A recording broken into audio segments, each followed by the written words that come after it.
Hello and welcome back to the Game Lore Archives. Today we're going to go through the events of what happened in the 5th Elder Scrolls game, Skyrim.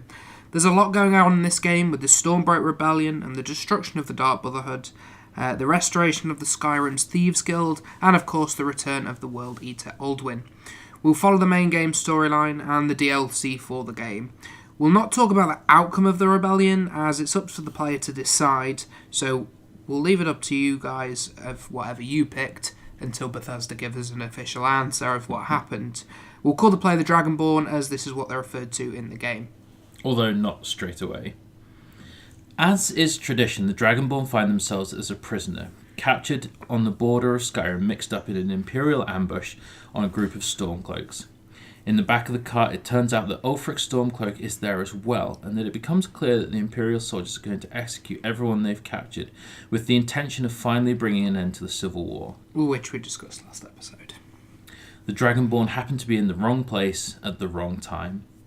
As the cart pulls into Helgen, the commander of the Imperial army in Skyrim is present with some Thalmor agents.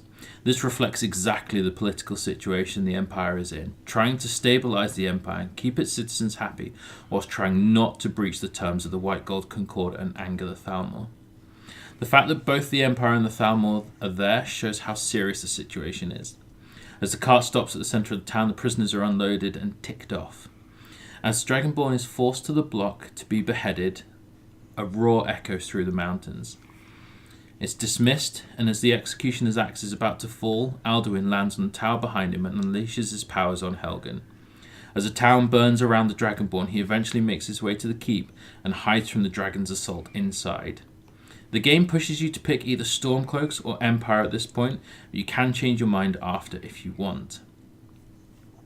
After making your way through the keep, there is a natural cave that leads out of Helgen, and as the Dragonborn gets outside, Alduin can be seen flying off into the distance. The Dragonborn makes their way through the hills to Riverwood, where their resident suggests that you should head out and speak to Jarl of Whiterun. The Jarl is happy to discuss this with you due to the severity of the situation. He sends guards to Riverwood so they can try and protect it from danger. He also asks the Dragonborn to speak to the court wizard, who has been looking into dragons and needs some help finding some answers. The wizard sends you to get a dragonstone from Bleakfall's Barrow. It's an ancient Norn tune that has bandits and drawer in it.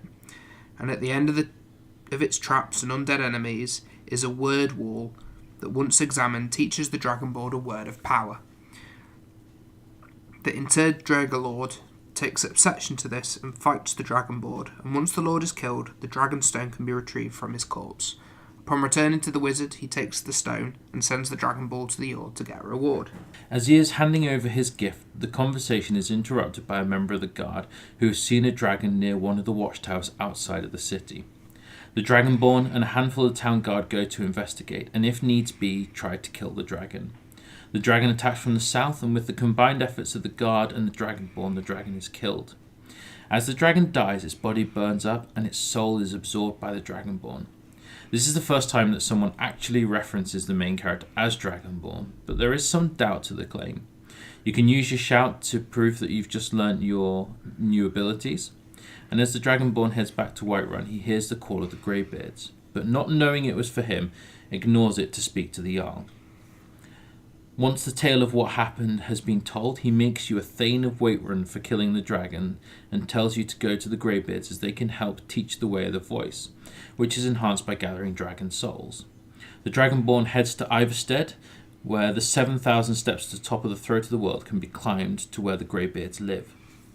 Once the Dragonborn arrives, they teach him more about the shout or thum. It's the language of the dragons, and the words have real power. Dragonborn can be taught the words and channel dragon souls into the words so that they can be used. The Dragonborn can learn more words from word walls to make each thum more powerful. Also, the Dragonborn is the only one who can kill a dragon, as they can take its dragon's soul. It's the same power that Tiber Septim famously used to shout down the gates of Old Heraldrin and defeating the Reachmen within. With this learnt, they sent the Dragonborn to retrieve the horn of Jurgen Windcaller. The horn can be found in Ustanguv. It belonged to the first Greybeard who set up the order. After winding through the old ruins, learning a new shout and fighting the undead, spiders and evil mages, the Dragonborn finds that someone has beaten him to the horn and it has been taken. Left in its plate is a note telling the Dragonborn to go to the Sleeping Giant Inn. Once there, Delphine, the innkeeper, reveals she is the one who took the horn. She hands over the horn and says her organisation had a vested interest in the reappearance of the dragon and Dragonborn. She goes on to say she needs proof of the Dragonborn's power, and the dragons are not only returning, but are also being risen from the dead. Knowing the burial site on the next dragon to rise, she wants to go and defeat it to find out if you are truly Dragonborn. As the Dragonborn arrives at Kinsgrove, Alduin has already begun resurrecting a dragon. Alduin orders his resurrected champion to kill the intruders. Once the resurrected dragon has been defeated, the Dragonborn absorbs their dragon soul, and Delphine sees that their claim to Dragonborn are correct. She then admits she is one of the last members of the Blades, and she thinks that the Thalmor are the ones behind resurrecting dragons. Delphine's plan is to have the Dragonborn infiltrate a Thalmor gathering to see if anything can be found to explain what's going on. Once a spy has been met by the Dragonborn, the spy agrees to smuggle some gear into the party for you. While at the party, a distraction is made, and the Dragonborn takes the opportunity to sneak, or fight, depending on your personal skills, through the embassy. Once the documents that have been discovered that need to be found, the Dragonborn must flee from the embassy and return to Delphine. After looking through the embassy, it becomes apparent that the Thalmor are just as confused about the dragons as everyone else is. The only useful information found is that another blade is alive, and Delphine sends you to find him.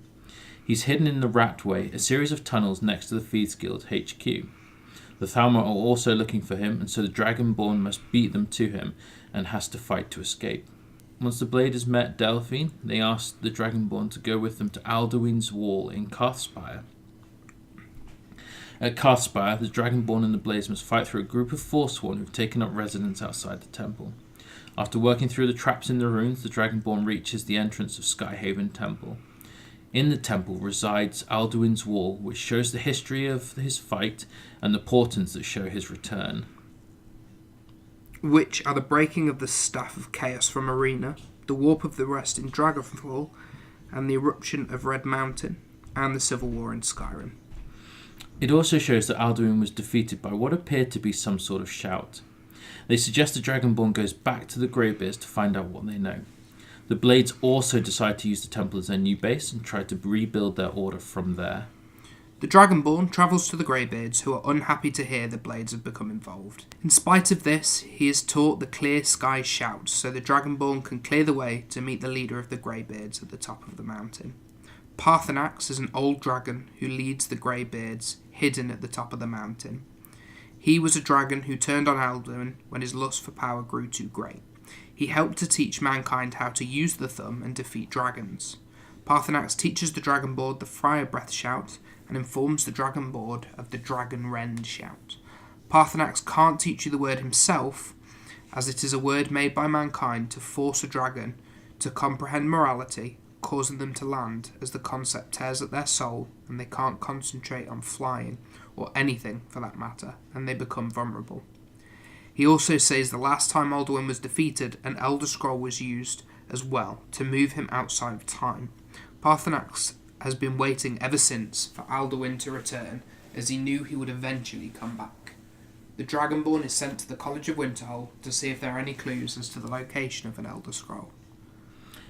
The Dragonborn arrives at the college, and once again, proving they're Dragonborn, is led in to find the librarian. The librarian hands over 2 books on the subject of Elder Scrolls, one of which is impossible to understand. The librarian tells the Dragonborn where the author is, so you can get some answers directly from them. After tracking down the person who wrote the book, he tells the Dragonborn that there is an Elder Scroll in the ancient city of Blackreach. After fighting through Blackreach and the countless Falmer and Dwemer guardians that inhabit the ancient ruins, you come across the resting place of one of the Elder Scrolls. Once the puzzle is solved, the scroll exposed, the Dragonborn grabs it and returns to Parthenax. Using the Elder Scroll, the Dragonborn sees the 3 heroes fighting with Alduin in the past and learns all 3 words of the Dragon Rend shout.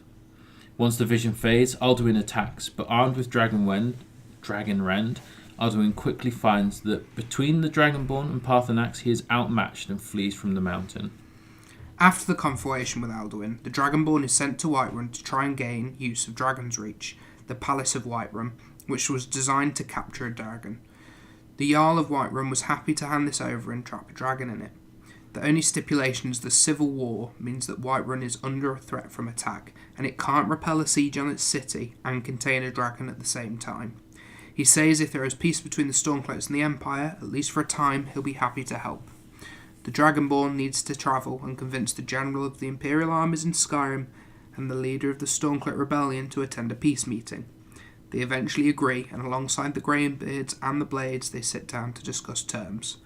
Once the terms are negotiated, regardless of how even-headed the Dragonborn was or to which side, peace has been brokered for the time being. Now it's time to capture one of Alduin's dragon allies to find out where he's hiding.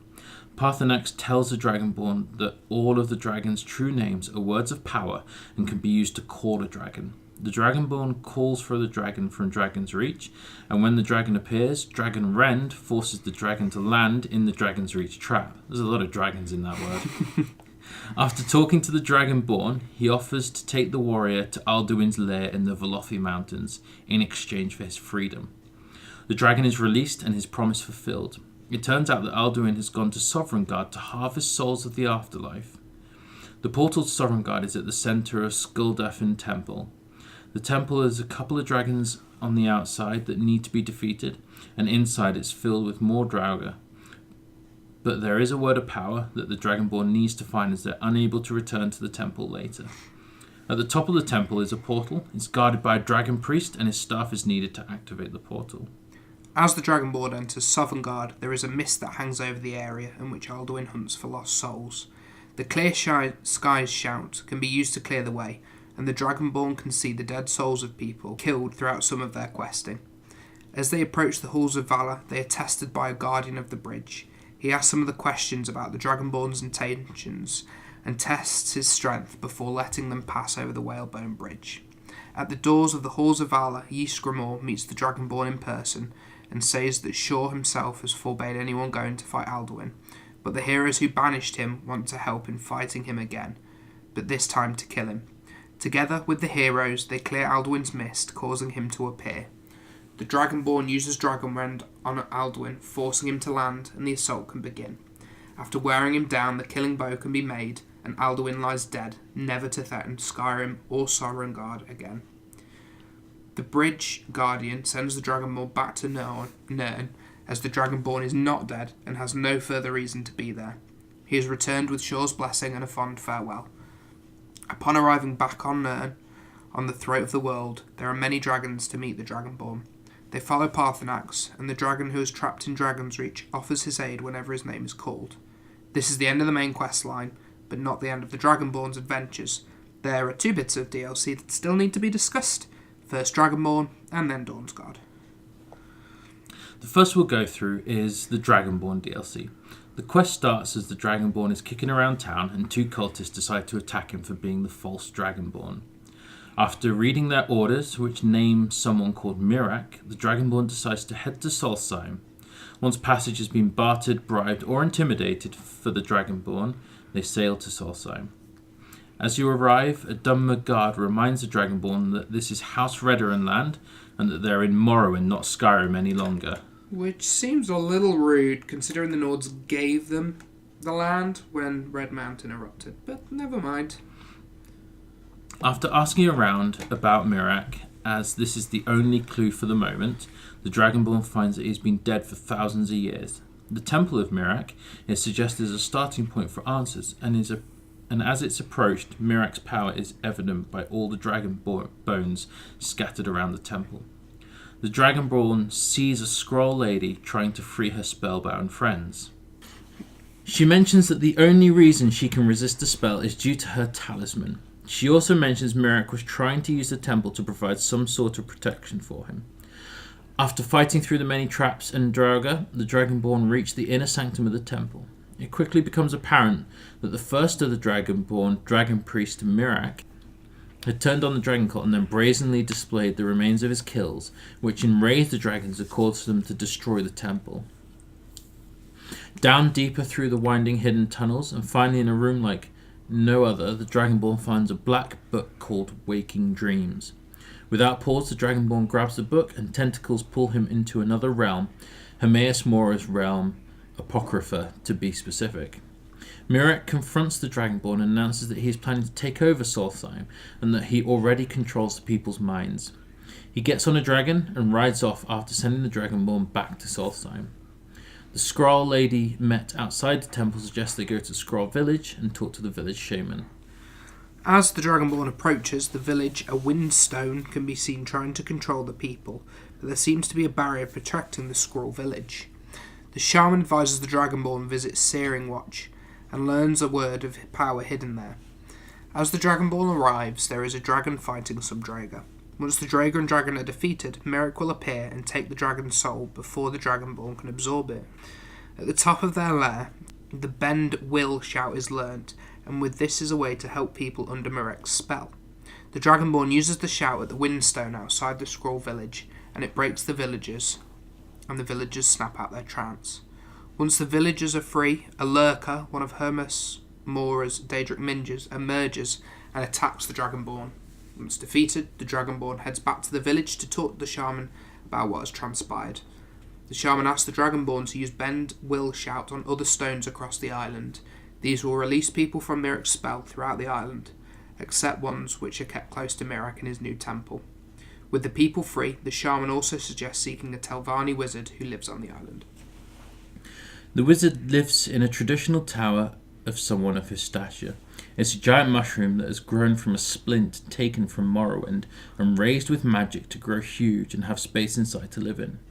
The wizard informs the Dragonborn that the black book found are relics of Hermaeus Mora and that there are several more like it. He has one of the books but makes it clear that it will be of no use to the Dragonborn. He thinks he knows which books needs to be found, and unfortunately this is not one. It's not one he has on his shelf. It's locked away in some Dwemer ruins and needs to be retrieved. The ruins are named Nchardak, or the City of 100 Towers, and has been sunk into the ocean to prevent Norns from invading it. The city has since risen slightly in the last few years. Interestingly, the Blood Moon expansion pack in Morrowind happens on Solstheim Island as well, but the city is not featured as it's still underwater, making it absolutely impossible to explore. In the centre of the first room, the book can be seen in a chamber sunken into the floor and sealed shut. The wizard says that he thinks the steam power to open the room needs to be restored in order to open it. After the Dragonborn has gone through the ruins top to bottom and restored the power to the reading room, the black book can be retrieved. The wizard allows you to take the book first, knowing traps for the unwary that the book can hold. Once the Dragonborn begins to read the book, they are pulled back into Apocrypha. After fighting through Hamora's realm, the Daedric Prince confronts the Dragonborn to find out why they are here following Mirek. He asks that the words of power need for the Dragonborn to defeat Mirek. He wants the secrets of the scroll, which has been unable to obtain. He wants to trade knowledge for knowledge. Once back in Nchardak, the wizard asks what the Dragonborn has seen. As the ruins are left once again abandoned, Mirek has sent a dragon to wait for the Dragonborn's exit and attack. Once defeated, Mirek once again appears and takes the dragon's soul. Once back in the Skrull village, the shaman is informed of the deal that has been asked of the Dragonborn. The shaman takes it quite well, as he seems to already know that this may be what needs to be done. It is also said that one day the Skrull secrets would have to be given up. As the shaman reads the black book, Hermaeus' tentacles appear from it and impale him, taking his secrets, but leaving the words of power as promised. Once learning the words, the Dragonborn must go and face Mirek. The Dragonborn battles their way to the summit of Apocrypha, where one of Mirek's dragon servants is there to fight him. He is a very powerful dragon who has devastating attacks. However, a fully powered Ben Will shout will cause Mirek's spell over the dragon to break. While mounted on the Dragonborn fights some of Mirek's minion and is flown to the tallest tower of Apocrypha to fight Mirek himself. Mirek says that he'll use the Dragonborn's soul to free himself from Hermaeus' realm and go back to Solstheim, where he will once again become master of his own fate. Mirek will then fight the Dragonborn. He needs to be killed 4 times. The first 3 times, just before he dies, he becomes ethereal and absorbs a dragon's soul to regain his health. After the 4th time, Hermaeus Mora intervenes. He causes Miraak to levitate and stabs tentacles through him. Miraak's death fills the Dragonborn with all the souls that he's stolen throughout the game, and the Dragonborn can loot his body for his belongings. Another black book appears, and the Dragonborn can reset their skill and return to Solstheim. The Dragonborn confirms that Miraak is dead, and the Skrull do not need to fear him again. However, they do continue to worry about Hermaeus Mora now that he knows the Skrull's secrets. The second piece of DLC, now that the first one is over, that we'll discuss is Dawn's Guard. This is a tussle between the vampires that inhabit Skyrim and the Dawn Guard, a group of vampire hunters. The first thing to happen is the Dawn Guard approach the Dragonborn to recruit them into their ranks. Not a surprising request, considering the Dragonborn would be a very powerful friend to have. Nestling in Dayspring Canyon is the Dawn's Guard HQ, called the Hall of Vigilance. It turns out that it was attacked by vampires before, and Dragonborn got there, and one of the members has an idea as to what they want, and will meet the Dragonborn at a crypt they would be at. The Dragonborn get to the crypt to find the Vigilant they followed dead. Fighting the vampires throughout the crypt and other denizens that inhabit Skyrim's oldest ruins, the Dragonborn makes their way to the bottom to find a puzzle to be solved, and the vampire's prize at the bottom. Once the puzzle's done, a sarcophagus rises from the ground, and inside is a vampire called Serena. With Serena in tow, the Dragonborn leaves the crypt. Serena takes the Dragonborn back to her home at Castle Volkir, and her father, the Lord of the castle, welcomes you for bringing his daughter and the Elder Scroll she carries back. The Dragonborn can choose to become a vampire or not. If they become a vampire, they will be taught new powers. If not, they return to Dawnguard to report what happened. It becomes apparent that the vampires want the sun to be destroyed so that they can walk on Tamriel without fear of weakness of the sun. The Dawnguard find out about the plan and intend to stop this happening.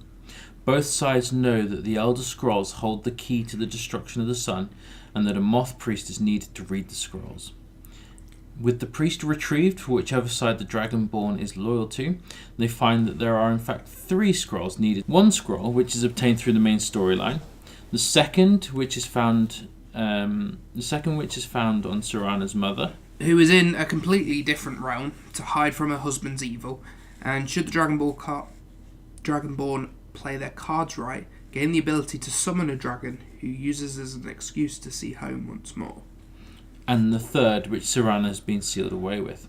Once all 3 scrolls are gathered and read, which is easier said than done because the moth priest has gone blind because he was not properly prepared to read the scroll.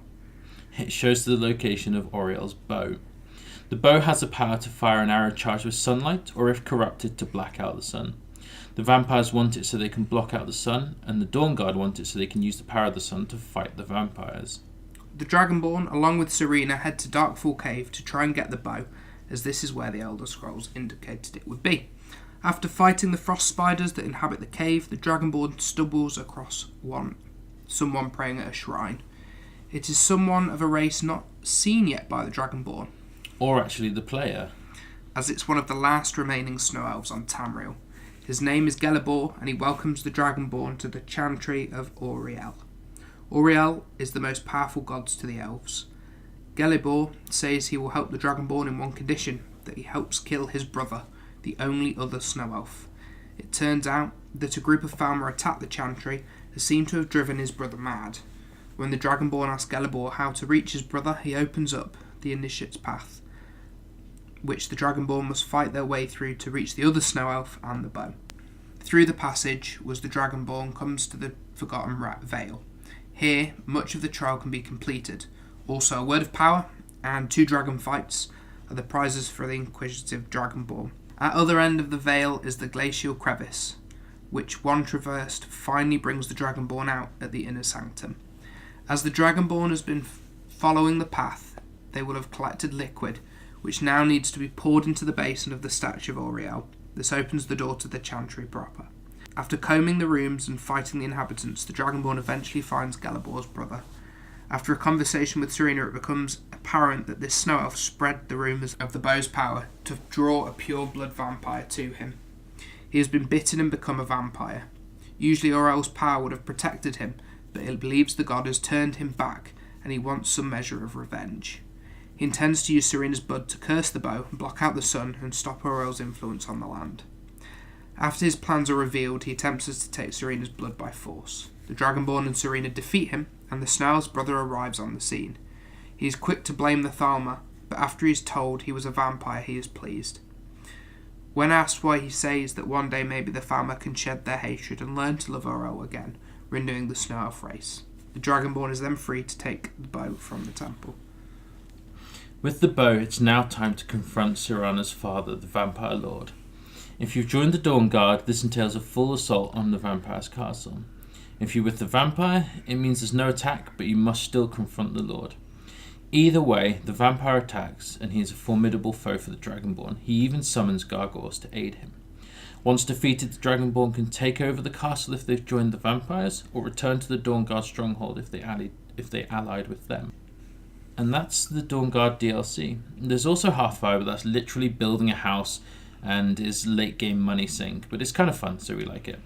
The reasons for the Dawn Guard being so important is because we meet at least 2 Snow Elves, having thought they were all killed by the Nords and the Dwemer.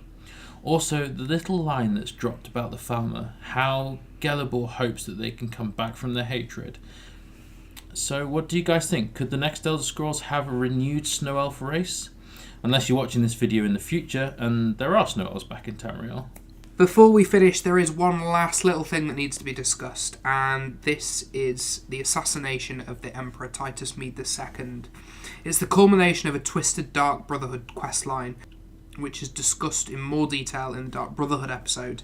Now, we focus on the main questlines in these episodes of games, but the Dark Brotherhood killing the Emperor is too much of a big deal to simply miss. What will be interesting to see is if there's any ramifications of this action. Well, at the time of writing, anyway, if the next game's out, then watch the video for it and we'll go through the lore then. The problem is the state of the Empire after the war with the Thalma, and now it loses its Emperor. It's not going to leave the Empire in a good way. Well, that's all for today, and of course, please subscribe and have a look at our Patreon so we can make more great lore episodes for you guys.